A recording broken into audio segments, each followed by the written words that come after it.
Arfsek Kargo Bandara Sultan Mahmud Bandarudin II Palembang temukan sebuah paket berisikan diduga narkoba.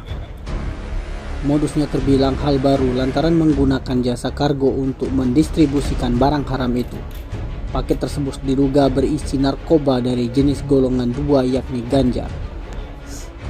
Ganja itu ditemukan terbungkus dalam sebuah kotak kardus bertumpuk dengan 2 bungkus kerupuk kemplang. Hal itu disampaikan Dan Laut Sri Mulyo Herlambang, Kolonel PNB Sigit Gatot Prasetyo. Penemuan ganja tersebut ketika petugas kargo mencurigai isi kardus makanan itu ketika dilakukan screening X-ray. Setelah diperiksa di dalam, terdapat 2 bungkus kerupuk yang di dalamnya juga diselundupkan ganja kering.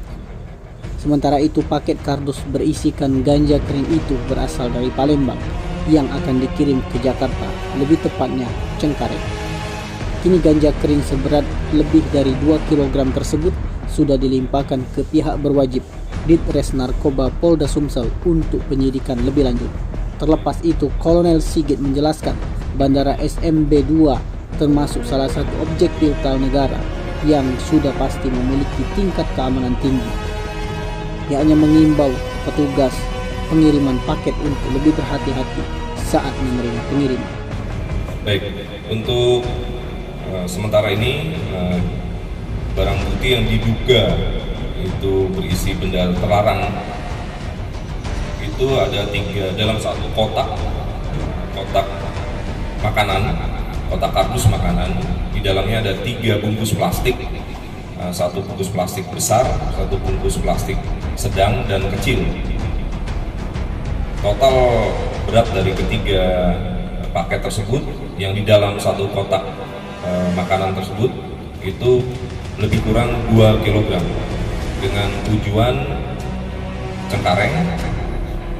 Untuk alamat pengirim tidak dicantumkan, untuk nama ada, namun untuk alamat pengirim tidak ada. Sehingga kami di sini juga menghimbau kepada stakeholder khususnya yang berfungsi ataupun melaksanakan fungsi tugas pengiriman paket, tolong diwaspadai untuk paket-paket yang akan dikirim itu selalu dilengkapi dengan data yang lengkap, sehingga ini akan nantinya membuat tracing data itu menjadi lebih baik. Tim Liputan Sumsel Agri melaporkan.